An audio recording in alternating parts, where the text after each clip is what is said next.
سلام، شبانگاه نیک. من علی درستکار و این برنامه دیگر از مجموعه این شبها از شبکه یک تلویزیون از همین حالا. امشب هم آماده هستیم برای اینکه انشالله در موضوع روح با هم صحبت کنیم. پرسش هایی که از طرف شما رسیده. استاد سید مرتضی خاتمی خانساری، شخصیتی که معروف حضور گروه بزرگی از شما هستند، رفتیم خدمت شیطان که رفیقی همیشه باهاش هستیم و بله یادم اون برنامه گفتم همین خود من.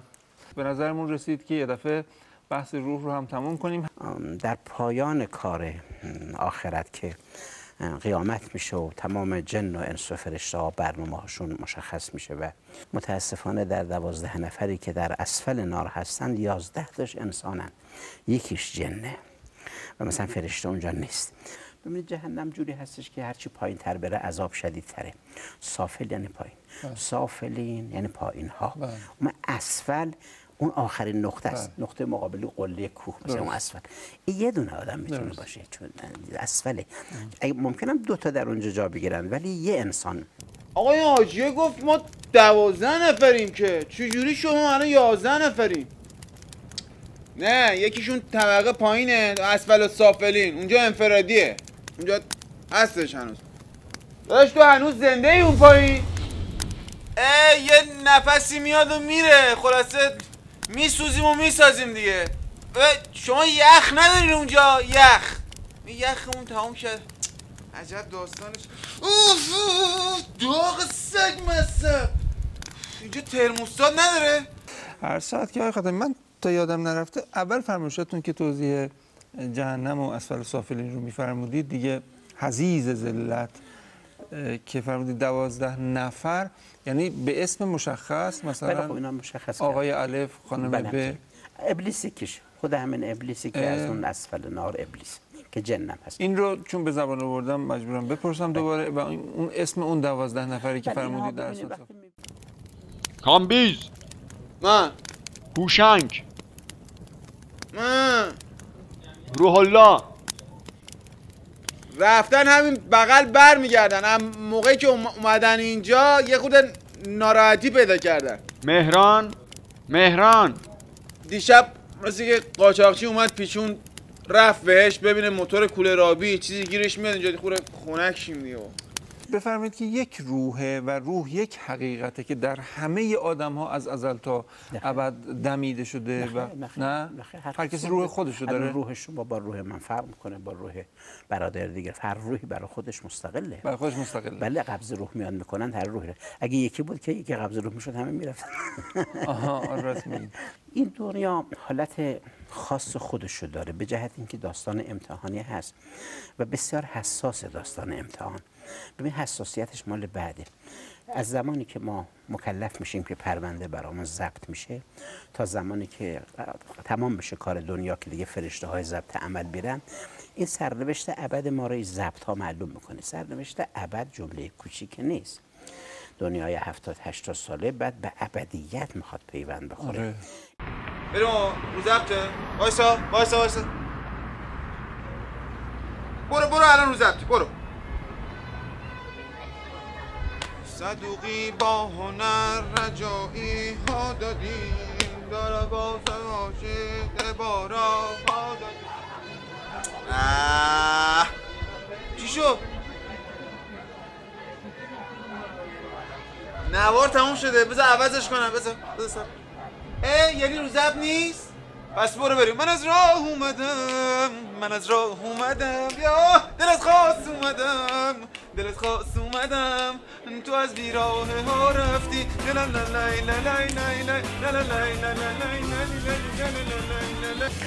روح شما مثل خورشیدی که مکان خودش پرتو میندازه این طرف اون طرف. الان مثلا ما تو اتاقمون شعاع خورشید رو میبینیم در حالی که خورشید اینجا نیست. خورشید مکان خودشه. فرمود اینطور که پرتو میندازه روح داخل بدنتون به بیرون که پرتو میندازه در مسیر خودش اون چی که میبینه دریافت میکنه همون خوابهایی است که شما میبینید. اون دیگه گفتن که وقتی روح به بیرون چه میشه مثلا با فرشته ها با حتی جن ها با شیاطین اون ارتباطات اون بعد از تو عالم ارتباط میشه در همون عالم خواب خوابیدیم پرتوها. ببینم یعنی پرتو روح خود ما سرک میکشه به عالم فرشتگان، به عالم عذاب. تو اون سیستم داره، همین اینطور نه بی‌نظم و باشه. حتی گفتن که مثلا موقع اذان صبح به بعد بیشتر خوابا که درسته، چون فرشته‌ها دخالت دارن و قبل سر شب و اینها شیاطینن، اونها خوابای خورده نادرسته. خب ببینم ساعت چنده، اینم یه چرتی بزنیم، سر شبم هست ولی یه چرتی بزنیم ببینیم چی میشه. خیلی خدا آه.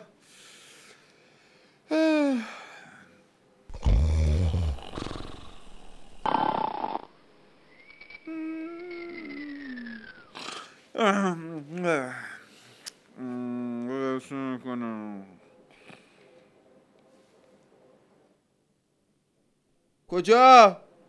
روح پدر سوخته، سر شبه، باز من تا سرمو گوشتم زمین، تو میخوای بری دنبال الباتیت با 4 تا شیطون لات و لوت؟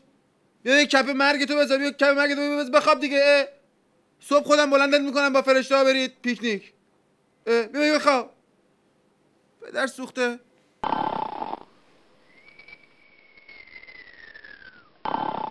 آیا ارواح در جهان دیگر هم به همین شکلن؟ به هر حال به همین شکل منظورشون شاید مشخصا این باشه که بالاخره اونجا شاخدان پیدا میکنه، یا نه حال همینه دیگه، یا مثلا خوشگل‌تره، بال پیدا میکنه، فرشته میشه. چون سوالام قبل تو بدن مثال میره، او بدن شبه دنیاست، منتها مربوط به عالم زر هست، عالم بین دنیا و آخرت. زر برزخ. بله بهش میگن عالم برزخ. ببخشید عالم در که عالم برزخ. عالم برزخ از وقتی که تو بدن مثال میره تا قیامت اونجا هستش، تا بعد تو قیامت. تازه در قیامت هم از اون بدن خدا بیرونش میاره، بدنهای این گونه که تو قیامت خلق میکنه باز از همین ترکیب نم خاک. اون وقت روح میره داخلی که برای همیشه با همین بدن که اون دیگه همین بدنه. خب بریم یه بدن کار درست برای خودمون انتخاب کنیم ببینیم چی میشه. این خوبا، این کار درست، تیپ مشکی، از این رنگ متالیکاست. بریم ببینیم چی میشه. بابا این که پره که، ببخشید معذرت میخوام، پر بود. او این هم که اصلا قیافه این بابا داره، نه این که نه، این داستانش اصلا بی تو هرگز با تو اصلا فکرش هم نکنه، نمیشه اصلا تحمل کرد اصلا. هیچ بابا بازم باید بریم تو همین. او این که خیلی ناجوره که بابا 60-70 سال با همین تو زمین بودم دیگه، اون قیافش خیلی باش دیگه، حالا مجبوریم بریم همین دیگه، بعد مجبوریم دوباره چند هزار سال هم تو قیافش رو تحمل کنیم. ما رفتیم مال بعد بیخیریش صاحبشه. آره ما رفتیم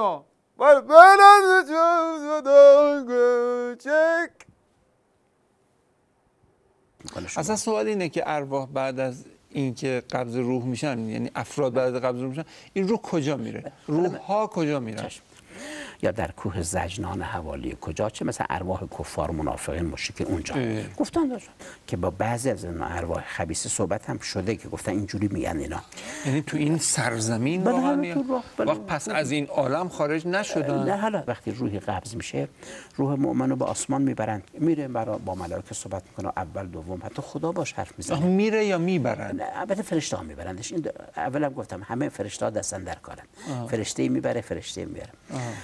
خودش نمیتونه بره یا نگهدار واسا عجب داستان. بابا فرشته ما همش 5 دقیقه دیر اومدیم و چیکار کنیم؟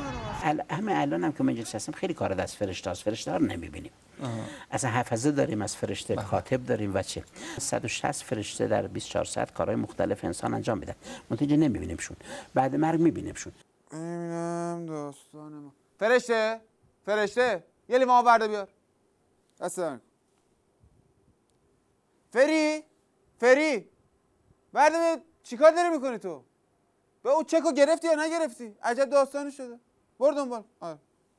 فرشته شماره 92 ناخونگیر رو برده بیار، ناخونای پامو بگیر. آره الان بلند شد. آره شماره 85 همون کاتبه است داره مینویسه دیگه ها، بگیم بنویسه دیگه، حتما دنبال کن. شماره 43 الان کجا؟ 43 مرخصیه، مرخصی رفته باشه. ببین حیف که من الان نمیبینمتون ها و من تمام وقتم داره به رتق و فتق امور شما میذاره. فقط بذارید من بمیرم اون دنیا پدری ازتون در بیارم که اون سرش ناپیدا. عین 160 تاتونو. بعد آیا در هنگامی که در عالم برزخ هستند ارواح امکان اینکه از بهشتی به جهنمی تبدیل بشوند یا به عکسش وجود داره یا نه؟ یا اونجا تکلیفات روشن شده؟ از اینجا به بعد عملی دیگه نیست که حسنه انجام بدیم و حتی سیئی، ولی آثار اعمال میادش. ببینیم مثلا اگه مسجدی که ساخته است رو خراب کنن تبدیلش کنن به میکده، این با او ربطی نداره؟ یه مطالبی هست که حالا نه اصلا خیلی حسابایی که منظمی داره. آقای دادستان اجازه بدین. آقا من به این حکم اعتراض دارم. عجب داستانی کردیم ما. من 200 سال پیش یه مسجد با پول خودم ساختم. 20 سال بعدش هم سرمو گذاشتم زمین مردم. من الان 180 سال سیتیزن بهشتم آخه به من چه مربوطه؟ آخوندا رفتن تو اون مسجد بساط فسق و فجور رو نمیدونم هر غلطی رو راه انداختن، حالا بعد ما رو میخوای ببرید جهنم؟ اصلا ببین برای من یه احضاریوم اجازه بده، برای من یه احضاریوم انداخت. من اصلا بدنم آماده نیست الان برم جهنم. آقا واسه چی باید این کارو بکنم؟ با شما سابقه منو تو بهشت ببین، من یه تصادف نداشتم، عجب گیری کردیم ما. آقا اجازه خواهش میکنم، من استیناف بابا ولم. عجب من چیکار کنم؟ آقا رفتم عجب خانواده من باشون تو بهشت. آقا قاضی خواهش میکنم اون رعایت رو بکنید. بچم به اتفاق مهمان برنامه و همه همکارانم باهاتون خداحافظی میکنم. تشکر میکنم از همراهیتون.